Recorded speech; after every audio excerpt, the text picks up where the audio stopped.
sporting prowess and showmanship combined in an impressive display of ice skating wizardry. Whilst taking part in the sport of ice skating, Pete thought it would be a fine idea to demonstrate to his fellow architects his Christopher Dean-like abilities by attempting a triple axel. Whilst he scored 10 out of 10 for effort, his mark for execution was 0.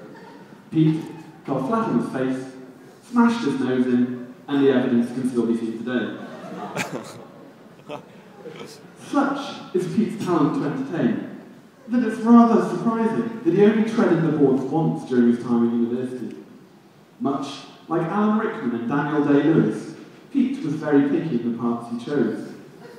During his second year, Pete played the role of Angry Dad in Esther Bintliff's critically acclaimed production of Billy Liar.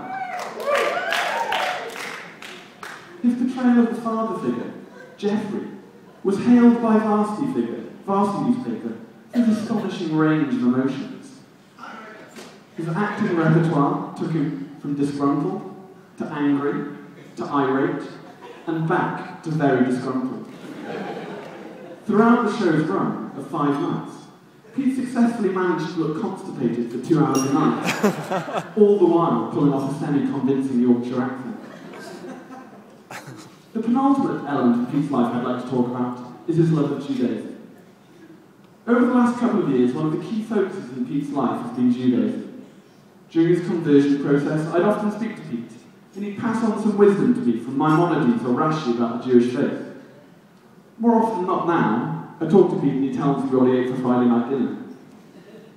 A natural deep thinker, a questioner, a mensch, and a mashugana, Pete is at home in the Jewish faith. But where did the roots of Pete's interest in the Jewish faith lie? On arrival at university, Pete found himself surrounded by Semites.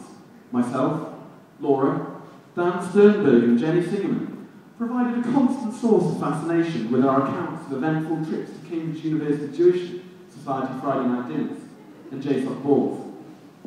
However, perhaps Pete's interest in Judaism lies in his life before university. His love of the film Dirty Dancing, and his affinity to the athletic dance instructor Johnny Castle, portrayed by Patrick Swayze, meant that Pete has been dreaming of life at Kellerman's Resort ever since his early youth. In Laura, Pete has found his baby.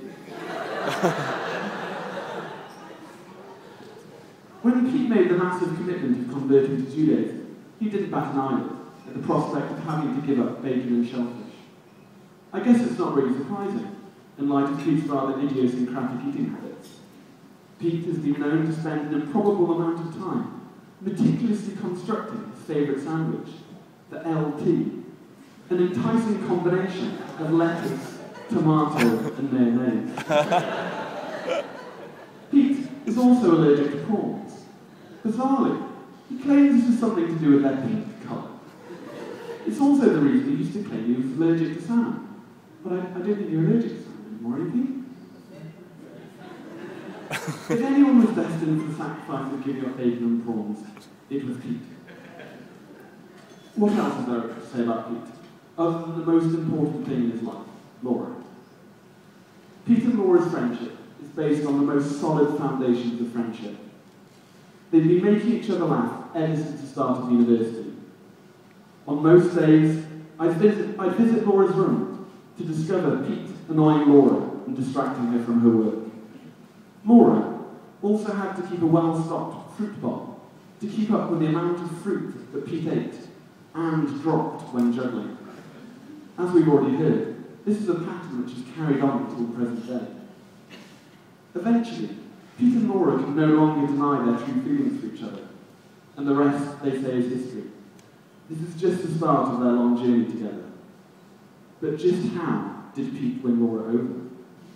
Perhaps it was his many talents.